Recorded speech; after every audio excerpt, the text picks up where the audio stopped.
Great. Are you ready, Erik? Oh, sorry.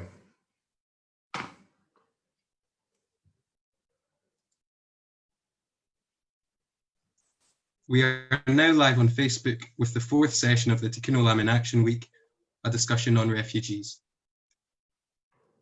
Thank you very much, Ilan, and welcome everyone.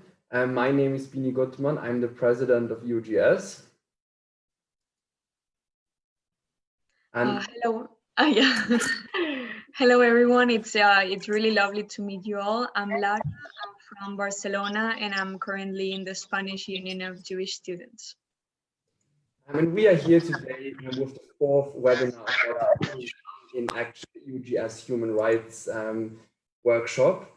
And today we are focusing on a very important issue on refugee rights. And we really have a very interesting panel today. We are joined by MEP Erik Marquardt, who's in my opinion one of the most impressive MEPs out there, who's part of the German Greens and really an activist for refugee rights.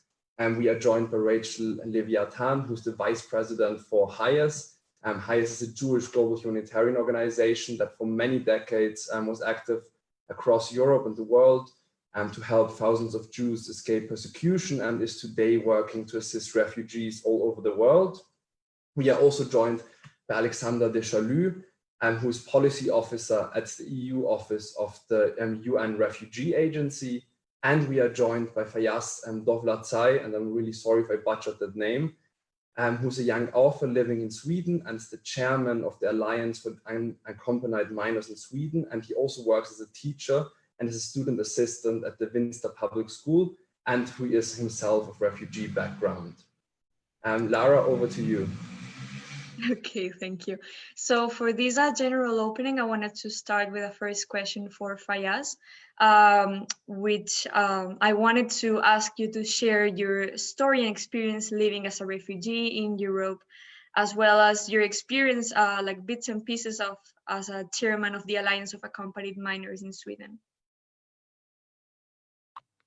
Hi everybody, I'm really happy to be here today, and I hope we will have a very good discussion.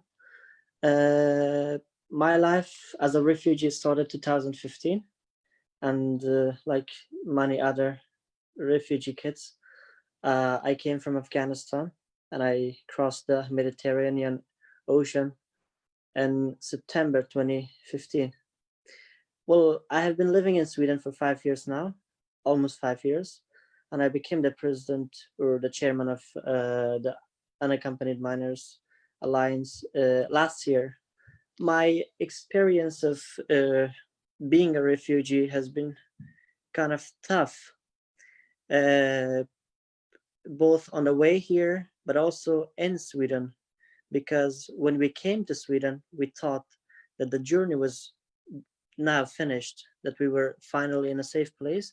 But then after some months, the real struggle began, because the situation for the asylum seekers in Sweden was very bad. As most of you know, the refugee crisis was really high after the arrival of the refugees in 2015 in Sweden, and it was unexpected. So like many others, I struggled a lot, and after getting 3 rejections, I finally got my asylum. So being with the other kids, with migrants, with people with the same backgrounds, I have learned that the problem is not even close to being solved yet. I mean, the problem of the refugees of the world. So we are facing a very big and global problem here, and it's not only about the refugees, it's not about the migrants, it's about the citizens of those countries that the refugees stay at. So it's a mutual problem, and it's not only the refugees who suffer, but also the government and the states, the people, the residents of the country that the refugees stay at. And well, I have had meetings with people who come from different culture and with different backgrounds, and they all say one thing: they left because they needed, because they wanted to survive, because their home country was not safe for them anymore. So right now, in these times of hardship and in all of the world, when the pandemic is this bad, the problem is still, it still exists. It's just worsening. It's not getting better, because the economic situation is getting worse, and people are losing job, and the opportunities of these people, I mean the refugees, to get asylum is getting worse. And before, there was an opportunity for them to get job, and through that to get asylum. But right now, because they can't get a job, it's really challenging for them to stay, especially in Sweden. So a lot of people get paperless, or they're not in the system anymore, and they have to either get help from a friend or somebody close, or they are nameless. They're nobody anymore. So we have our challenges in Sweden, and I hear that there are challenges in France too. And I have recently had contact in Greece, and I hear that the challenges there are more bigger than here in Sweden and Europe. Yeah, that was a short story from me. Thank you very much for sharing, Faiaz. Let's now maybe move over to you, Erik. And I wanted to ask you how your work on refugee issues looks like currently, and how that was affected by the corona pandemic. And if I'm not mistaken, I think you were actually living in Lesbos at the start of the lockdown, right? Yeah, hi everybody, and thank you for inviting me. And yeah, actually I had a plan to stay for a few days on Lesbos in late February, and then some things happened there. So Erdogan announced that he wants to open the borders in beginning of March. Then a global pandemic took place, which yeah, also of course affected the situation on the Aegean Islands, but which also gave me personally the opportunity. Sounds a little bit bad. It's like it's a pandemic. It's not an opportunity, but I had the possibility to stay on the islands for 2 months in the end, and work there for some human rights issues in the end. And how did work look like there? So yeah, how did it look like? It's like I think that we all experienced strange times in the end. So work changed a lot for everybody, I would say, in Europe and also on other places of the world. And in the end, the situation on the Greek islands is not a thing which changed completely during the pandemic. So people asked me, oh, it must be humanitarian crisis now there. And in the end, I was several times on the Greek islands since 2015 in the end. And there is a humanitarian crisis for 5 years now. It's not a new thing there. It's just that at some point, it's easier to raise some awareness for the humanitarian crisis at the external border of the European Union, and at some point it's harder. And eventually we had the possibility to raise some awareness even during the pandemic, that it is in the end also important for the European Union and for the citizens of the European Union to leave no one behind in this crisis, because it's not, of course, it's about dignity and human rights, about refugees in the end, but it's not only about refugees, it's also about us, so how to treat people in the European Union, which says that it is a union of values, of human rights, of dignity of people, and in the end creates situations like we see on the Greek islands. So work looked like challenging there, but it was not a challenging situation for me in the end, because I lived in a hotel where on an island where more than 20,000 people lived in an overcrowded refugee camp, where they did not have enough water, medicine, space for physical distancing, and not even like schools for the children. So it's yeah, and it's in the end was a interesting to work there, but it was not really challenging for me. It was challenging for the people who suffered there in these overcrowded refugee camps. But what was a new development, or I think right before the lockdown, was that there were neo-Nazis, far-right thugs actually chasing refugees, chasing NGO workers, chasing journalists on Lesbos, right? With Yes. very little interaction with from the Greek state. That was interesting. Interesting, yeah. In the end, I do not want to create the impression that the citizens of Lesbos or the Greek islands or Greek citizens are, I don't know, that the majority is a right-wing populist or whatever.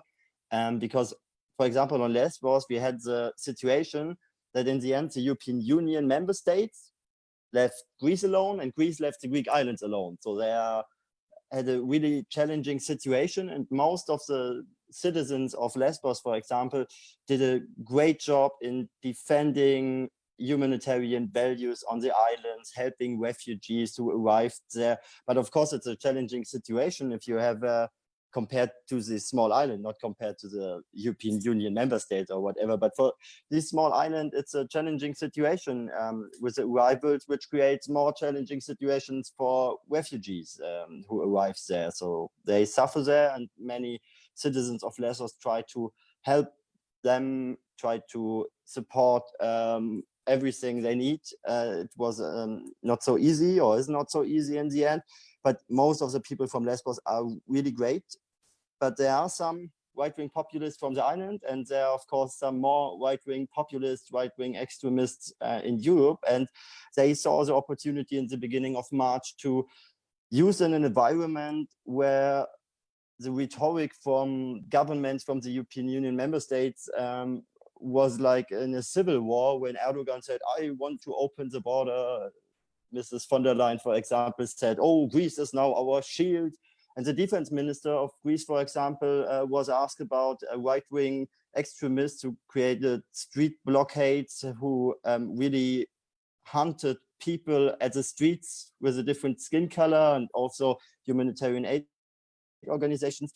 He was asked in a press conference, like, is it normal in Greece that masked people hunt other people at the streets, like fascists hunting people there? And he did not say, no, fascism is not normal. The defense minister of Greece said, we have the right to self-defense ourselves. And that is insane in the end, because it creates an environment where you have the feeling as a right-wing populist that you do not attack people anymore because of their skin color or whatever, but where you defend your country, defend yourself, defend your family by hunting people at the streets. And this environment was really, really dangerous for people, but also for the whole situation at the external borders and the people who were hunted. So that was really, really challenging situation at the island. So I really had also some problems with fascists there when I was there. But I decided to stay there longer than them. Thank you very much for your input, Erik. And we're gonna talk some minutes after this introduction about damaging political discourse in far right. So I think it was a perfect introduction. So this next question is going to be for Rachel from HIAS. I would like to ask how HIAS's current work looks like, and how it has been reshaped due to COVID-19. What service updates have you recently added to it, as well as if you could maybe give us some insight on the rapid needs assessment, more particularly on the latest issue, which was published in May. Sure. And just want to say a big thank you for holding this event and inviting HIAS to be part of it. I'll say a few words about the organization, what we do, where our presence in Europe, and then jump into the question about how we've had to pivot our programs because of COVID. And then what we've discovered through our rapid needs assessment of refugees globally and also in Europe. So for those of you who don't know HIAS, it's an organization that's based in the US.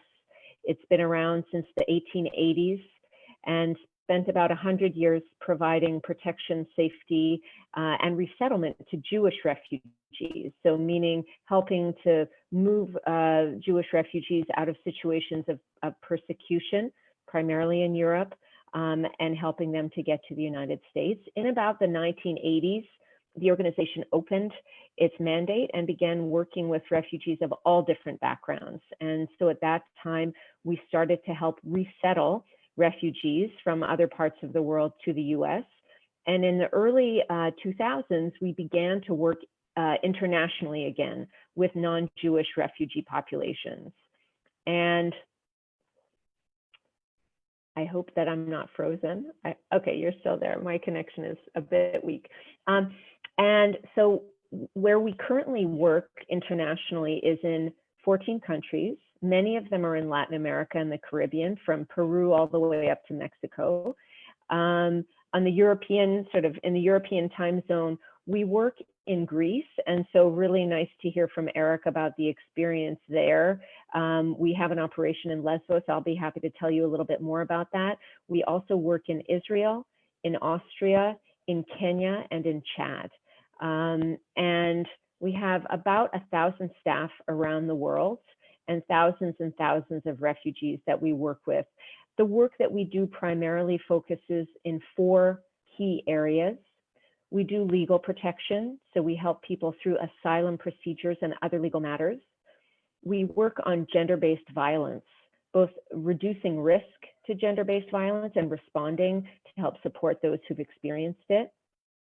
We provide mental health and psychosocial support for refugees who've experienced trauma, whether in the home country or, as Faiaz was saying, when they're managing some of the challenges about coming to a country of asylum or resettlement. And then we do economic inclusion programs, which is really to help provide economic resilience to families so they can support themselves and make a new life in that country of asylum. In terms of our what we've had to do as a result of COVID, it's been incredibly challenging, but our offices have been very, very fast to respond. So almost all of our work has gone like this, basically has gone to remote platform, whether Facebook or Instagram Live or sending messages on WhatsApp, other, even just straight ahead phone calls. We're doing, and hotlines, we're doing a number of things. One, we're providing information to refugees and other forcibly displaced people. What are your rights? How can you access protective equipment? How can you stay safe in times of COVID? But also, how can you access other services that you need? And then, in addition to providing remote information, we're also providing programs or program services remotely. So that could be conducting intake to find out clients' vulnerabilities, doing legal assistance over the phone, mental health support groups over Instagram Live, and so forth. And the other big piece of the work, besides remote information and service provision, is that we're increasing the cash and vouchers that we're providing to people because they've been drastically cut off from economic opportunities. Refugees around the world often work in the informal economy, and because of the shutdowns related to COVID, most of their sources of income have been cut. And the result is that they can't support themselves. And what we found, I'll segue into our rapid needs assessment, what we found and what we wanted to learn more of was how COVID was impacting the daily lives of refugees. And what we found was there was a dramatic drop in people's access to food, access to shelter. There was greater exposure to violence, including many instances of gender-based violence, including family or intimate partner violence. There was a tremendous level of stress or mental health issues increased. And often it was related to this issue of lack of access to income. How can I support my family if I have to stay home? And the only way that I make money is by working out of the home, unlike some of the rest of us who are able to continue to support our families remotely. So So just to say a few words about that, and it's available for anybody interested. We surveyed 800 refugees around the world, and those were the findings: this sort of radical drop in access to basic services, income, and increased intimate partner violence and feelings of real distress as a result of the situation. Before closing, I'll say a few words about what we learned about refugees in Greece. And I understand Erik's point. Look, the situation in Lesbos has remained constant. Moria is this hotspot, still has, you know, upwards of 20,000 people living in it in a capacity for a much smaller number, maybe 3,000 people could live there comfortably. And yet, what we found when we surveyed refugees in Moria was that, you know, there was still an increase in people feeling they couldn't access food. There was a lot of violence in food lines, and people were afraid to access food in that way. And access to hygiene and protective equipment was nearly zero. 9 in 10 people surveyed said that they didn't have access to adequate hygiene or protective equipment. So, you know, one of the people that we surveyed said 2 months ago, people distributed us some soap and a mask. Quickly, the masks were all wet and we couldn't use them anymore. And we haven't received anything since then.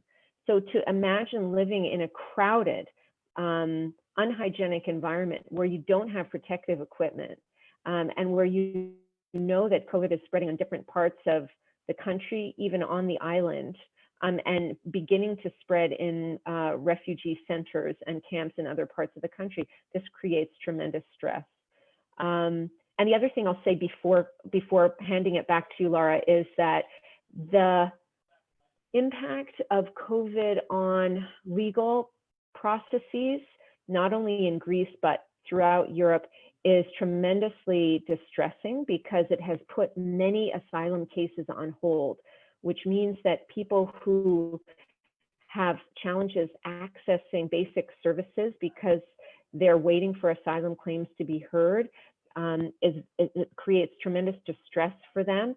And it means that there's an extension of the feeling of limbo in the lives of so many asylum seekers because of the slowdown of asylum processing, not only in Greece, but throughout the country. And I'll close with one quote from somebody that we interviewed in Lesbos, which was the following: psychologically, we are destroyed. Our only hope was to have an interview for our asylum, and the coronavirus has stopped everything. We are doomed to stay on this island for a long time, and nobody wants that. So I'll hand it back to you. It's sort of leave it on that note. Thank you very much, Rachel, for all your insight. So this next question is for Alexander. And I wanted to ask, what has the response from the UN Refugee Agency has been like towards COVID-19, more particularly focusing on the key calls to the European Union? And I wanted to know what is the aim of this approach and how can it ensure its proper response and application?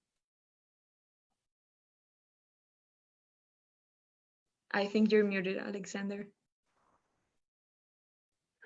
Thank you very much to the organisers for the opportunity to participate on behalf of UNHCR, the UN Refugee Agency. I think first of all, it's important to recall that UNHCR was created in the aftermath of the Second World War to help millions of Europeans who have fled or lost their homes.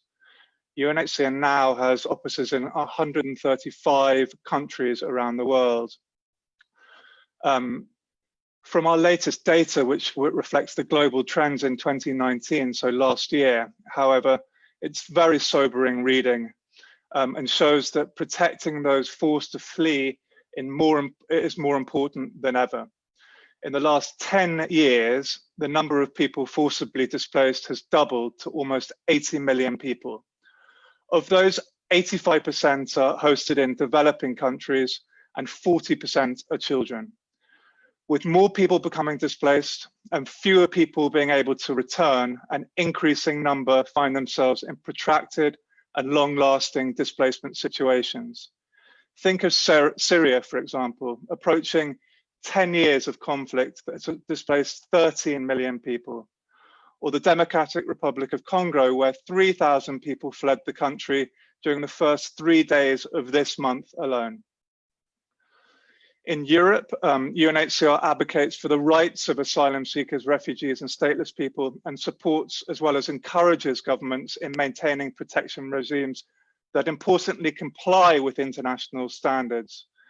This work spans a range of issues, including access to asylum, judicial engagement, and quality of asylum procedures, as well as focusing on groups such as women and children at risk, and also the integration into host communities and the stateless issues.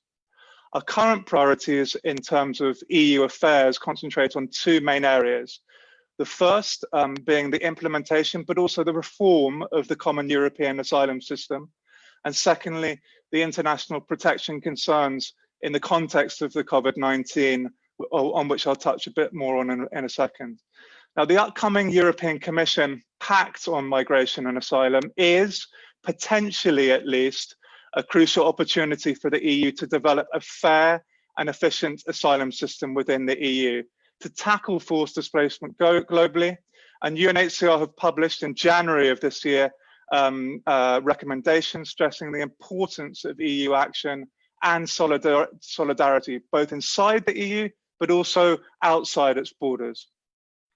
UNHCR has also issued recommendations for the 2020 Council presidencies and called on the current presidency, Germany, to keep refugee protection high on the agenda during the pandemic. Now, quickly turning to COVID-19 specifically, this has affected us all, but it's particularly impacted on the most vulnerable, and the repercussions of it may remain for some time to come.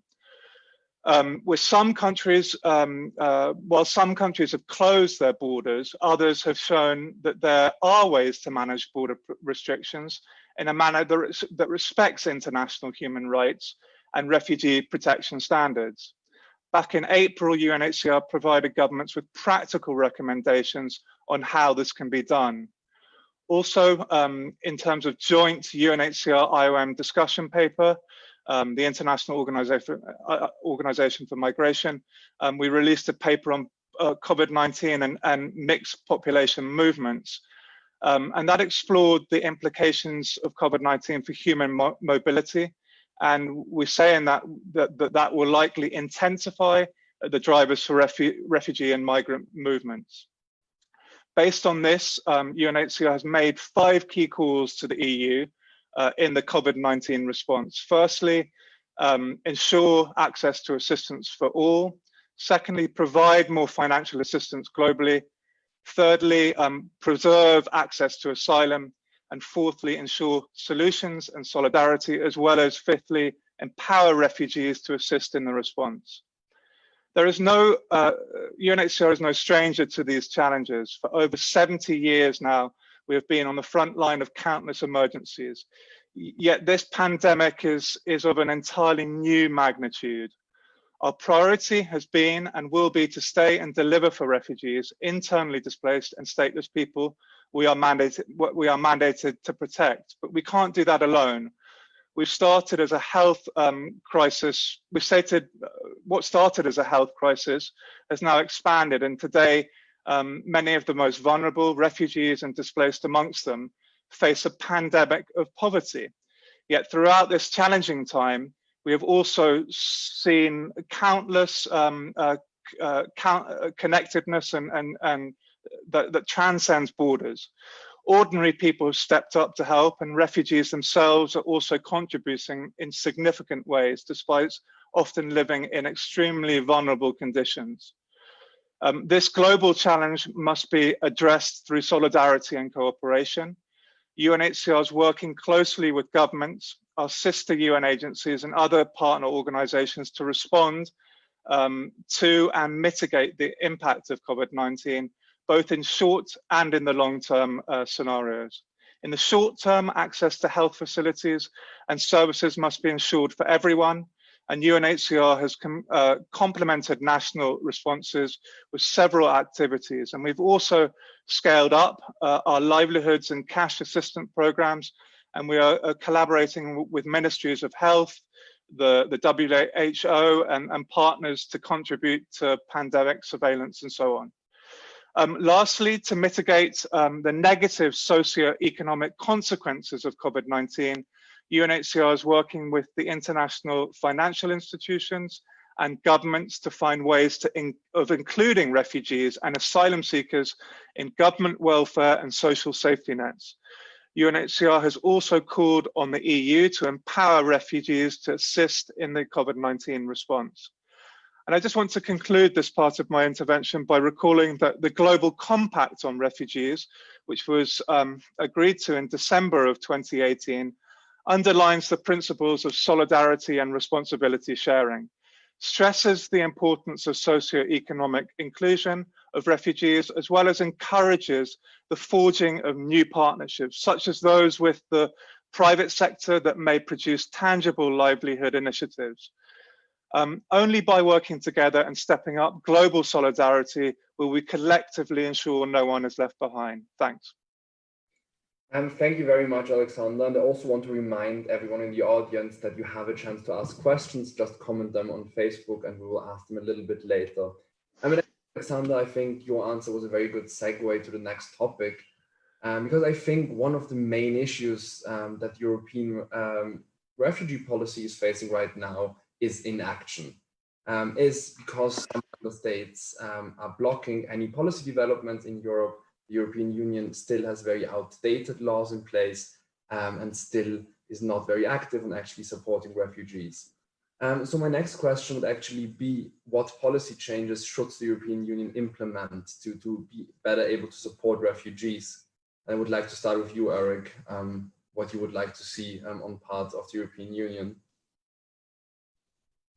Yeah, we can talk like hours about that, but in general, I would start with the point that policy changes are necessary, but it's not necessary to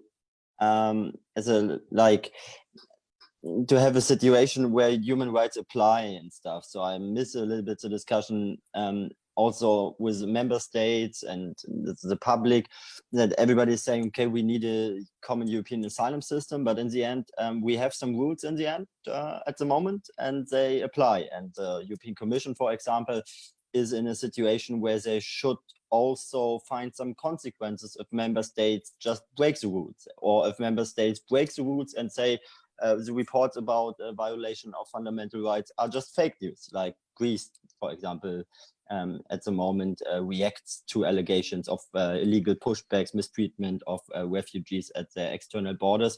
And there we have an issue at the moment. So one policy change could also be that we should maybe put our debate about asylum and migration back into a framework which respects fundamental rights of people, and then we can discuss, of course, changes of policies and stuff, but in general, like the fundament of our discussion is human rights, dignity of people, and their fundamental European laws. That's a starting point. And the second point, I can also tell 10 points, but I think the second point, which is necessary as policy change, is that we should maybe talk a little bit more about incentives than coercion in the European member states debate, because I think we focus a little bit too much on people like Mr. Orban in Hungary, or several other people who wanted to be in the media, or who wanted to be the strong people in the European Union and say, I don't participate in your mandatory relocation system. And I think that it is not necessary to talk about people who don't want to act in solidarity in the European Union so much. We have to talk about them.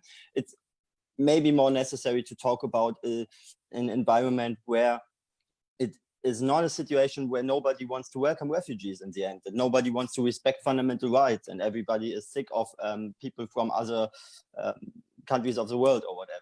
It's not a situation in the European Union. The situation is that we have lots of cities, regions, even member states who are willing to welcome refugees, and I think we should talk about how to create incentives for them, how to create an environment which supports regions who support refugees and fundamental rights. And that is, I think, very important change also from the policy side, because it maybe creates a narrative where we do not only talk about problems, but also about the big opportunity we have with the luck to live in this European Union at this time, because we are able to provide dignity to people who lost their dignity somewhere else. And that's also the basis of our asylum system, but also the basis of how to live together in a world of peace, so to say, to conclude a little bit pathetic. Yeah. Thank you very much. Now maybe next over to you, Rachel. What do you think should be done on the European level, also in the case of HIAS on a global level, so that the European Union, but also the world more broadly, can support refugees and displaced persons better? I mean, there are a couple of ways that we are working to move that forward. Some of it is through advocacy, and connected to this group, a lot of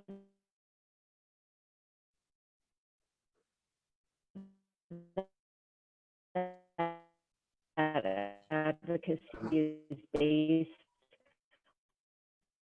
Rachel, I on think support from my internet connection is bad. Yes, but now we can hear you again, but you cut off for a second there. Okay, if it's a problem, let me know and I'll cut off and come back on again. Sure, but now it seems to be fine. Okay, I'll be brief then. One piece is advocacy. So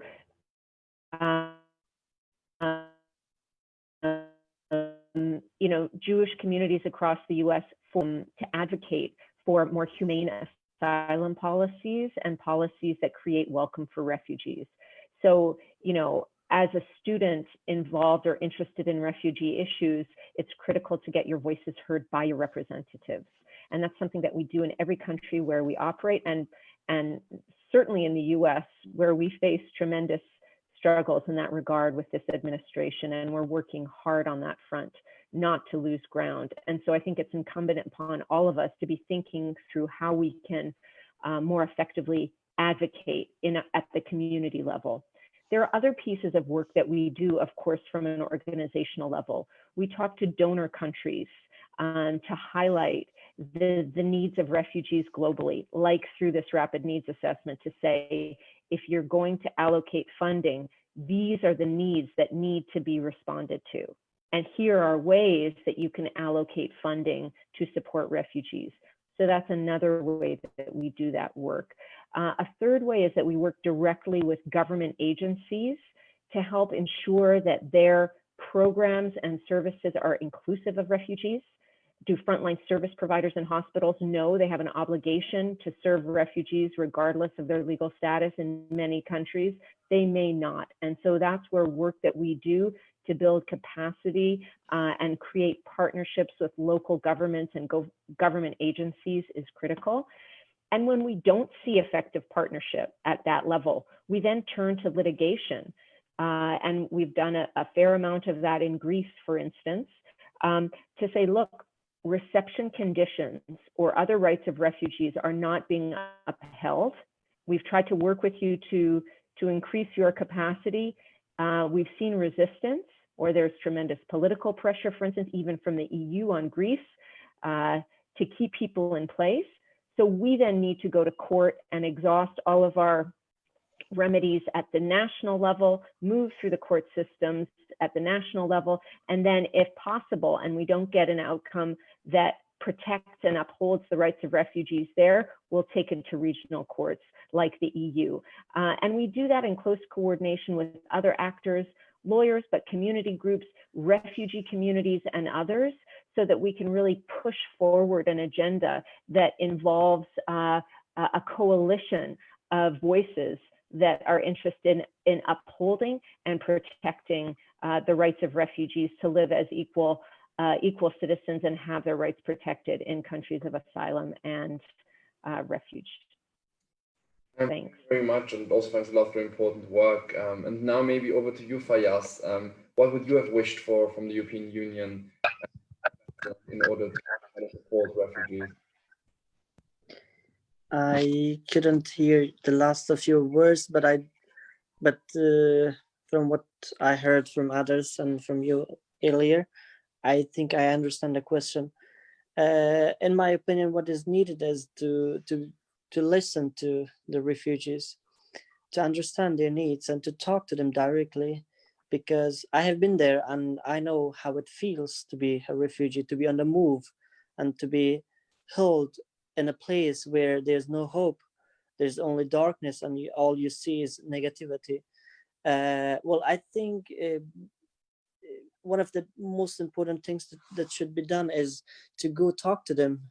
I mean, from the people from the European Union, they really must go visit them and talk to them, listen to the children and see their situations. Right now, billions of euros are going to be spent on controlling the borders. And instead of doing that, maybe we can help to make the refugee situation better. They stay in camps. Maybe we can have more opportunities for them. The facilities could be better. Have schools for them, not big schools, small places, so that the children has something to do, and for the others also to have something to do, not only sit all the day and just suffer and think about the old thoughts about not being mattered, not being seen equal like others. So I think things should be done, like giving them opportunities. Yeah, they're staying there for now. They can't leave the country. I mean, in Greece. So what are their needs? What do they really need in these hard times? These things really matter. I heard that their organizations, from the people themselves, people coming doing things for themselves, from the refugees, but that's not enough. Like I have a friend, he's started a movement, and now they have different schools for children. It's called Wave of Hope for the Future. I think it's a very good action from that person and then the whole group, but more things need to be done from the European Union. Human rights should matter, and we should take it seriously, not only in dialogues, but also in action, because it's needed now more than before.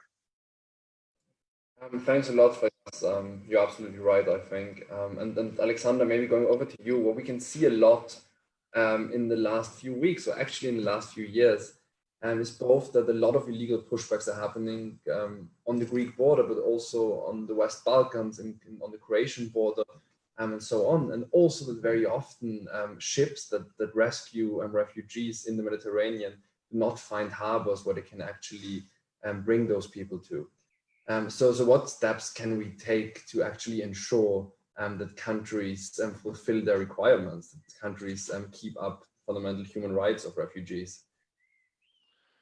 Thanks. I mean, I think very much to echo what has already been said, I do very much agree with Faiaz in terms of what UNHCR does around the world, not just in Europe, but globally, particularly where states will allow us to become more involved through our mandate of assisting refugees and asylum seekers. We conduct things like participatory assessments, which are listening exercises, which then reflect, to the extent possible, about how we go about operating. I think in terms of the EU, there has been certain requirements which have requested evaluations of how the current common European asylum system operates and is implemented. Now, those evaluations have not always been done, and instead there has been a push to go for a reform. But I think really the evidence base is needed to see about how to reform the common European asylum system, and not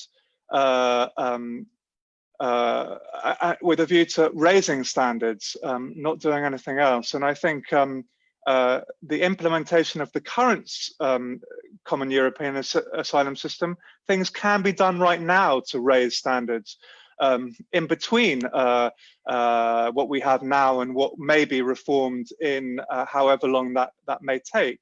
The first proposals being from 2016, and now we're awaiting a new pact on migration and asylum.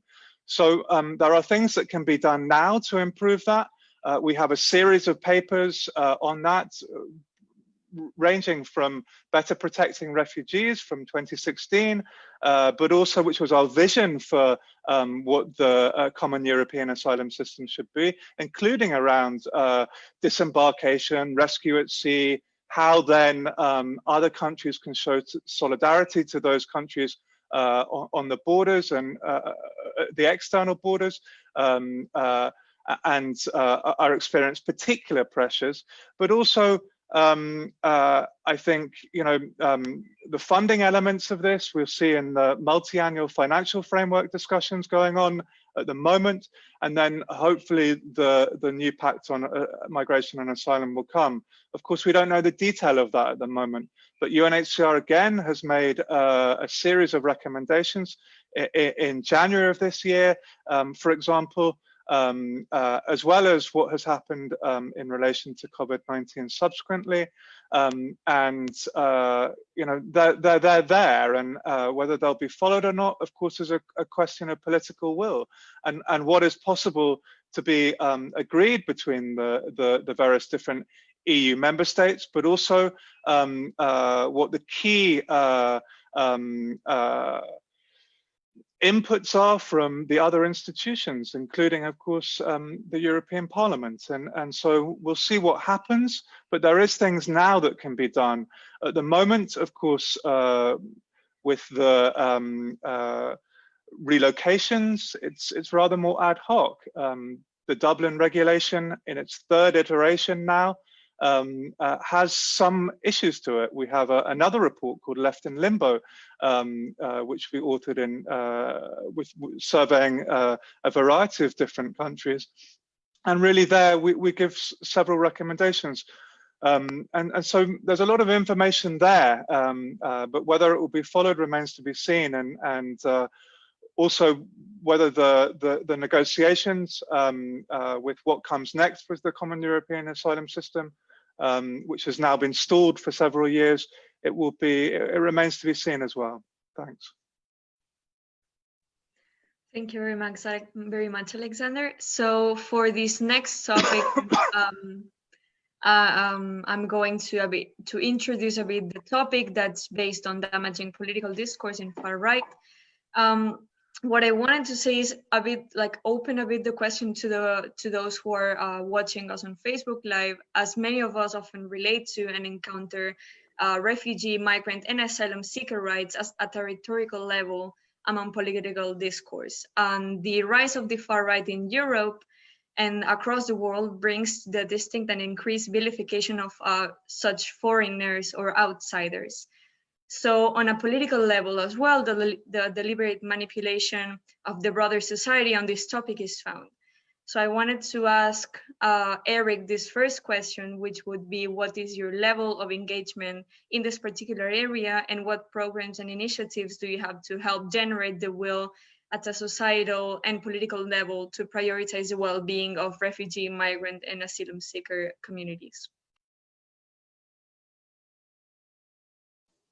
Big question. Yeah, and I'm like, regarding the far right on the European level, there is an obvious lack of, I would say, anti-racist networks. What we saw in the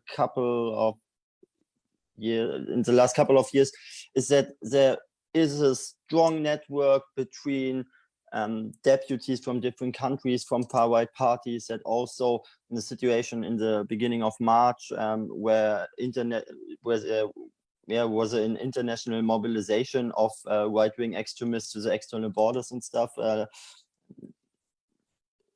led to a situation where it's very obvious that that needs also European answer, and I think there is a lack of that.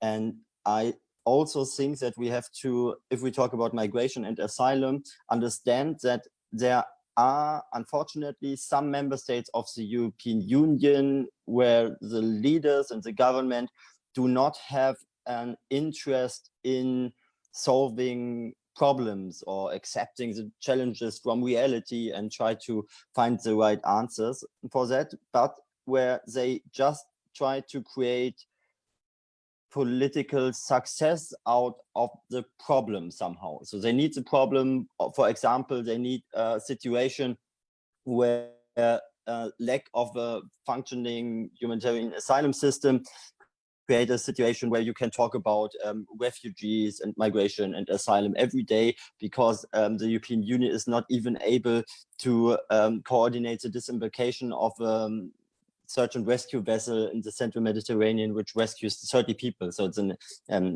try to like imagine what would some aliens who come there think about our leaders if they need like 5 meetings with 27 ministers to relocate 30 people from a vessel. That's like, it's a shame, actually. It's a shame to be governed by people who are not able to solve these kind of problems, and they are not able to solve these problems at the moment because we have people who are not interested in solutions. So you have to exclude them from the solution and try to just organize everything a little bit better. And that is also the thing we want to do in the parliament at the moment, to base our debate on evidence. That was already said, but it's very important. It's also important to understand, for example, the simple reality that the numbers of irregular arrivals in the European Union in the last couple of years was very low, and it's not realistic to have the aim to just decrease this number of irregular arrivals or irregular migration to Europe. It's not a large number. We just need a functioning system to organize it, and it's not like nobody would have the necessity to speak about it if you just create a system which works a little bit for 100,000, 200,000 people a year. That's not it's really not rocket science. It's just has to be done. First reality. And in the end, we also have to understand that, yeah, there will be irregular migration. We can deal with it, and we can also not have a situation anymore where it is possible for people like Erdogan to just do some small threats and create a crisis in Europe like he did in March. It was really also a shame that we are not able to create a system which is not robust enough to find some value-based answers on a situation where just 10,000 people are at the border. It's not like it's not a war. It's just 10,000 people at the border. That was a situation in the beginning of March, and 27 European Union member states reacted like they're in a civil war now, and that was also a shame. But I let the others talk. Thanks. Thank you very much. Yeah, we're running a bit short of time, so I'm going to please ask you to keep your answers as brief and short as you can, obviously without leaving any details or information.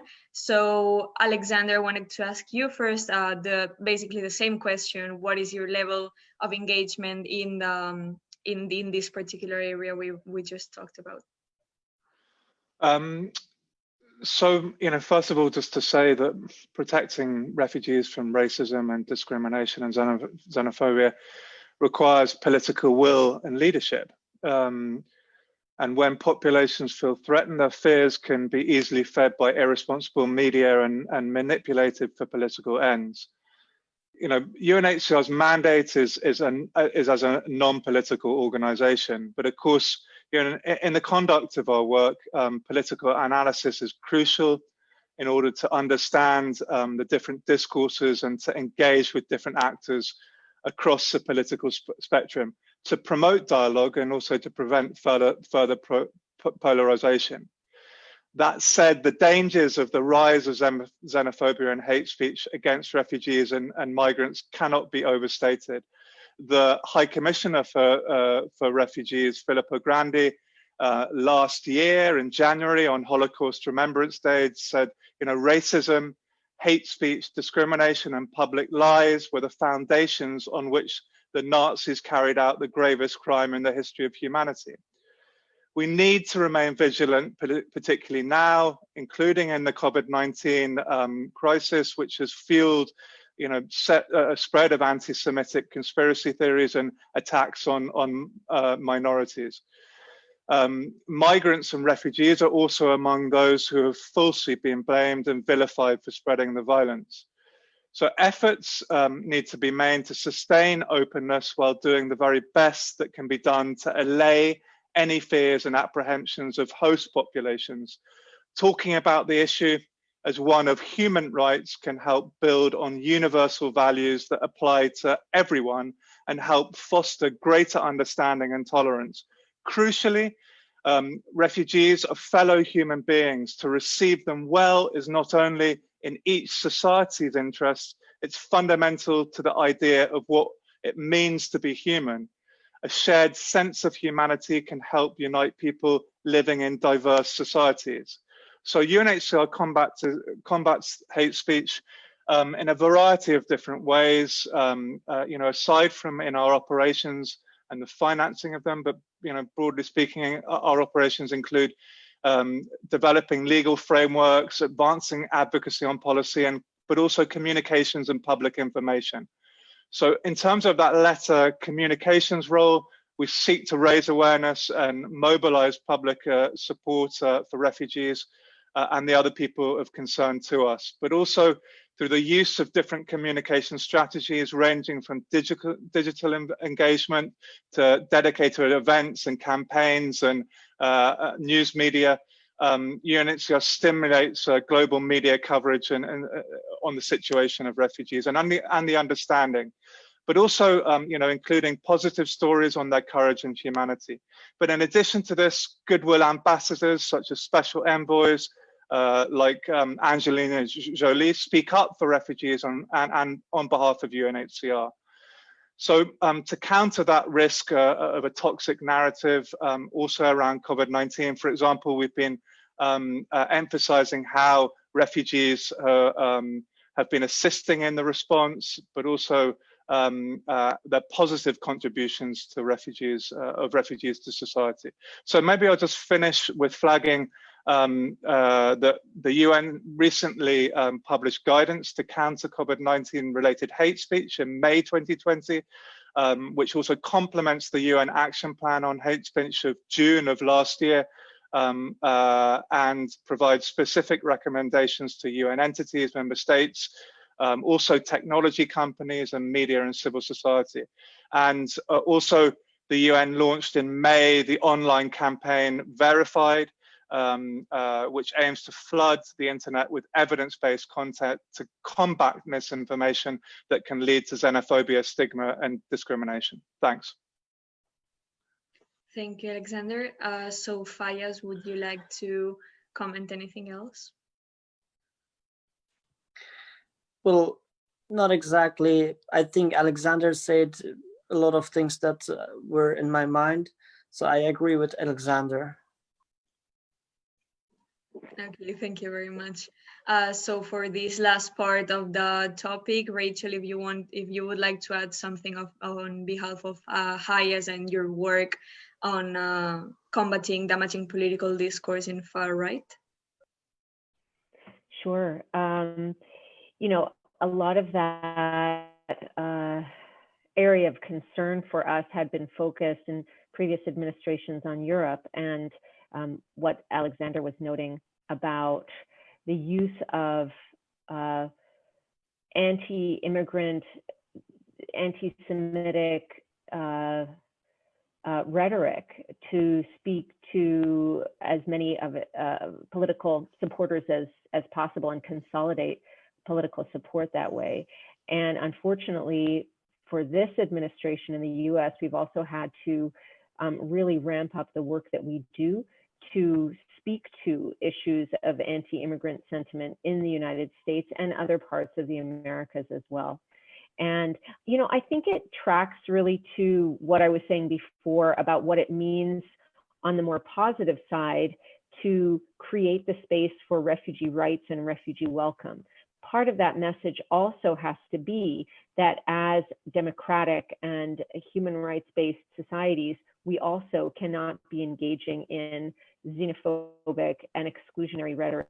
And again, it comes down to working with communities to get that message across to parliamentarians, to representatives, to integrate that into a legislative response and bring that to the political dialogue that's happening around times of election and other political moments. But the other work that we do, in addition to the advocacy that we do and connection that we have to communities, is that we really drill down on some of the litigation to stop anti-refugee, anti-immigrant actions. So that has meant that,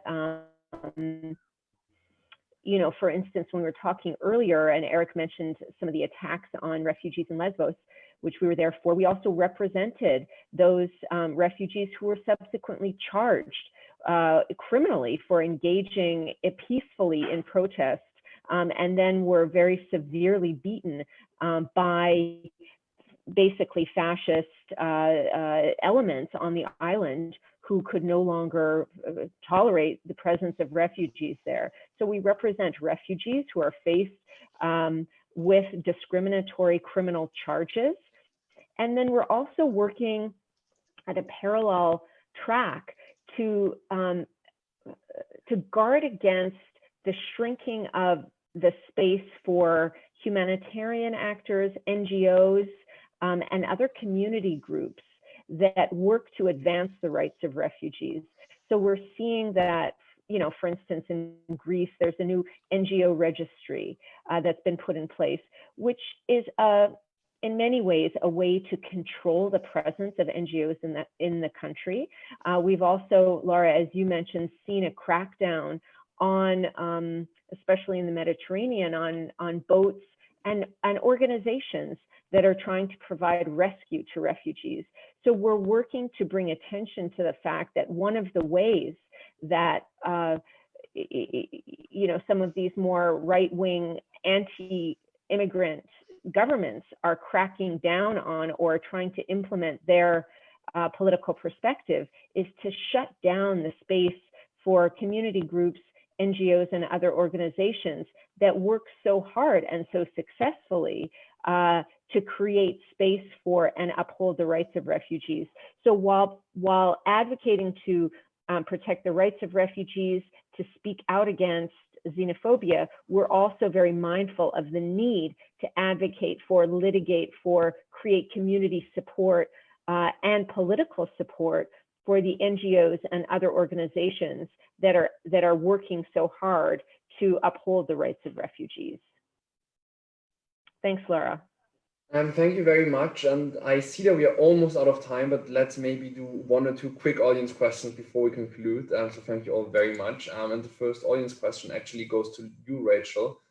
David from the UK asks, some in the Jewish community are fearful of their countries taking in refugees, thinking that they are anti-Semitic. How do you react to such fears?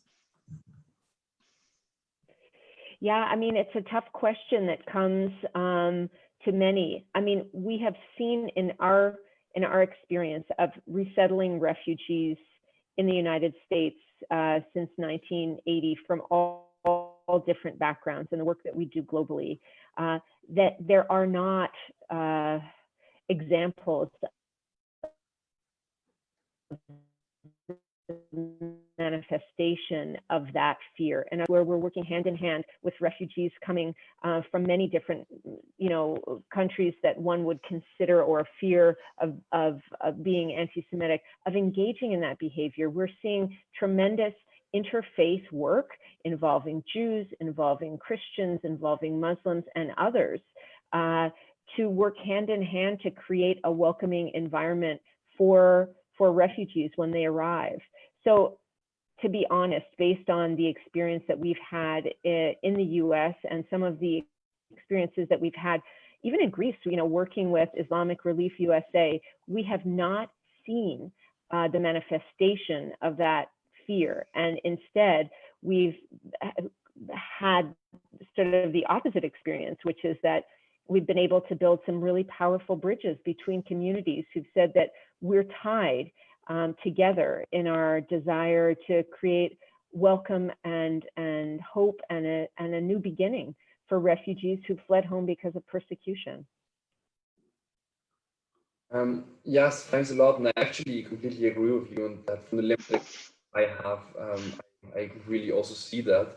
And like, I think, first of all, it really shouldn't depend on whether you save someone's lives and what their views are. I mean, most importantly. But secondly, I also think that, yes, it might be true that some of the refugees that are coming with anti-Semitic brainwashing. But if they meet Jews in real life for the first time, and these Jews are completely different than people told them that they would be like, I think that's actually the best cure to anti-Semitism. So I actually think the work that organizations like HIAS are doing actually really helps in combating anti-Semitism as well. So as we are really running out of time, I think we have to skip the rest of the audience questions. I'm really sorry for that, but maybe we can send them to some of the panelists via email. But as the last question, maybe as the most important questions, most of our audience here are Jewish students, are young Jewish professionals that are very interested in human rights, that are activists. And I think most importantly, what can these people do to make an effort, to make an impact when it comes to refugee issues? How can they get involved? And what can we do? How can we best use our voice to advocate for refugee issues? What would you like to see from us as allies in that sense? And let's maybe start with you, Faiaz. Thank you. I think everybody can do something. We can't do everything, but everybody can do something. And I think as a young person, we can make videos. We can where we can raise the question and the issues of refugees. We can talk to refugees themselves, and we can write texts about them. Everything to enlighten people about what really is going on in the world of refugees. Making videos is a very easy but effective way of enlightening people, the world, about the situation of refugees, because nowadays people watch videos than reading text. So that would be an effective way. And also thinking about what is really done for refugees, what is said to be done and what really is done. These are two different things. And I think most of the things which are written as laws about refugees and their rights are not really been done lately. So I think it's really important that we as young people, we should ask the question, why not do the things that the laws, why not follow the laws of refugees and their rights, and what is really done and why some things are not done. And another question which young people should ask is why a lot is said about refugees but not a lot is done. Again, the same thing, because as Erik said, politicians like to issue to address the issues, to talk about the issues all the time, but not about the solutions. So why not come up with the solutions, with easy solutions, and solve the problems, some of the problems of the refugees, instead of talking and debating about them every time. So I think it's really necessary that we young people, we should address them. We should think about what we can do. And I think, first of all, this thing about making videos and enlightening people about the rights of and the issues of refugees, it's really an effective way to helping refugees. Thank you. Thank you very much. Alexander, what do you think can young people do to actually support the effort? Thanks. Very much in line with what Faiaz said. You know, whoever you are, no matter where you come from, every one of us can make a difference. Every action is, you know, also truly counts as long as it adheres to the do no harm principle, i.e., that it requires humanitarian actors to endeavour not to cause further damage and suffering as a result of their actions. but really maybe most specifically, given that you're a student network, you can conduct academic research. You could also introduce refugee components to relevant curricula in order to promote public awareness of refugees as people who have been threatened and not that they are a threat. Also, you can address misinformation and incorrect terminology and demonstrate leadership in and speak up for a civil society, and ensure that national debate on non-citizens, whether that be refugees, migrants, or others, is based on rational, informed arguments, not on only emotion. And thirdly, you can volunteer to help, so as to talk sensitively with and listen firsthand to refugees, and to understand further that we are all not only have rights, but also responsibilities, as well as future aspirations. Then you should lend your voices to support the adoption and implementation of policies, both at the local, national, and regional levels, aimed at promoting the positive aspects of a diverse society, as well as interaction with refugees, the local population, and civil society. And then lastly, you can also fundraise to help people. Thanks. Thank you very much. Also the same question to you, Rachel. Sure. I mean, so much has been said here already, but I would really focus on three key areas. So one is to educate, one is to advocate, and one is to connect. On the education side, I mean, the folks that are on this call, you guys are doing it. You're participating in this call. You're listening to voices. EUJS is bringing together a diverse group of people to talk about these issues. And I think that that's a really critical point. Look at data.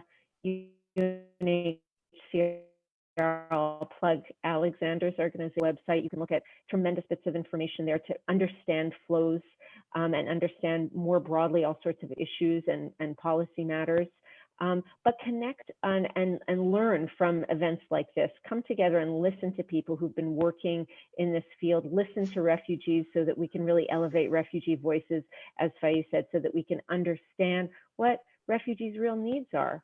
We sometimes in the humanitarian sector think we know, but actually we need to listen to really understand. Advocate. You guys are Jewish students. As Jews, you need to stand up and say that we're with refugees. We were refugees. Our grandparents, our parents were refugees. This is our issue. And you have a very powerful voice to say, I was a refugee too. My people were refugees too. Those of us who celebrate Passover know it. This is our issue. And we have a very powerful voice to say, these are the people that we need to be standing up for, just as some stood up for us. This is our time. We have privilege right now, and we have a very powerful story in our own lives or in the lives of our parents. And we really need to stand up as Jews to say that we care about refugee issues because of our special background. So please, advocate. And it's mostly going to be at, on campus. Do so. You're in a very powerful place to do that. And you will build bridges in doing that. It is a very powerful place to be in, to say, from my experience, I want to reach out and make connections. And that then in turn becomes a very, very powerful political voice for you to influence those who are making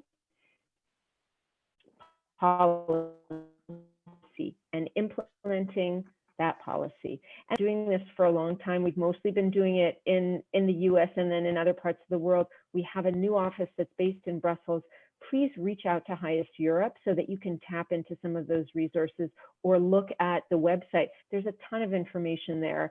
You don't need to recreate the wheel. You can use it, modify it, get inspired by it, but do connect because we're happy to support any of the ideas that you have to really advance this message, which is that we're all here to create welcome for and advance the rights of refugees. Thanks. Thank you so much, Rachel. We're actually working on two very exciting projects with HIAS Europe already. If Corona leaves at some point, we'll hopefully be able to unroll And last but certainly not least, let's come to you, Erik. What can young people do to be better allies, to get more involved, to actually move the conversation on this topic? Yeah, thank you. So many things, but there were already some things said. First thing I wrote down is white politicians. Actually, the rise of the far right is also the rise of them because they were just louder. So it's like a little bit self-critical for myself maybe, but they were loud. It's also easy for them to be loud because they can be loud and they have the easiest answers in the world. They're wrong, but they are easy. And but the answer must be that we should also flood politicians with our opinions like they do every day in my computer. So if you work on refugee issues, for example, in the European Parliament, in the German Bundestag, on regional level, you get a lot of hate if you try to fight for people's rights, but you get not so much criticism when you are, I don't know, changing your position and being far right yourself or whatever. So I think that's very important and it has an effect. I think that people underestimate the effect of just writing your opinion to politicians in parliaments or whatever. So I think that's important, and there are so many tools to find out whom to write and who are the members of parliament in your constituency and stuff. So that's the first thing, write politicians.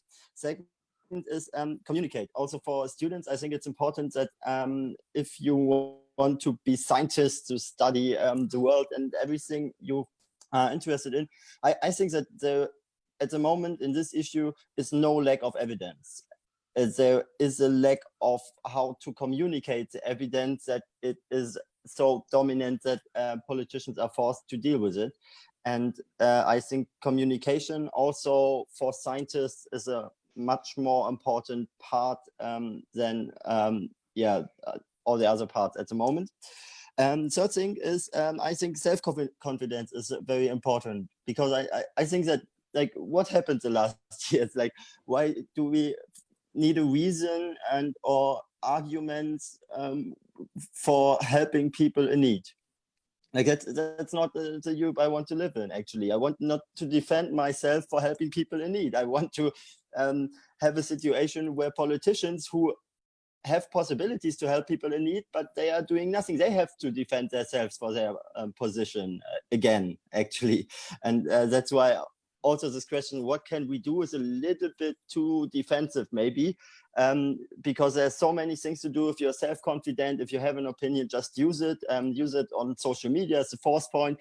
I think you don't have to post everything on your own, but you can, for example, follow HIAS on Facebook and like them and see what they write most of the days, I would say, and just share it, or share the post of Sea-Watch or of movement on the ground, or of whoever you want to follow who are on the ground. I think it's very important that people see what happens on the ground, because most of the people just have a feeling about the things on the ground, but they don't know what happens there. And also some other points I wrote down, but I think in general it's just a basic point that I think that we have to have the feeling that we are strong enough to change the situation which we cannot like at the moment. And I think that we are actually strong enough if we just make clear that maybe we were a little bit too calm in the couple of years before. And I think that we have to create an environment where everybody knows that we are in important times at the moment, and that we have to use our capacities and possibilities to fight for fundamental rights and to defend the freedom we live in. And I think that's very, very important also to fight together against anti-Semitism, against racism, and for people in need. Yeah. Thank you all so much for joining. Tomorrow we have our last session of the UGS Human Rights Week, focused on feminism and inclusivity. And before we leave, I really want to echo all of your last words. I really do think that we as young Jews have a special duty to stand up for refugees. As a people that has experienced statelessness and persecution for so often, we really have a special duty So let's make sure that we do use our voice, that we contribute to taking back the conversation and to actually building a Europe that is based on human rights. Thank you all so much. Have a good evening and hopefully speak to you soon. Thank you. Thank you, everybody. Bye. Goodbye.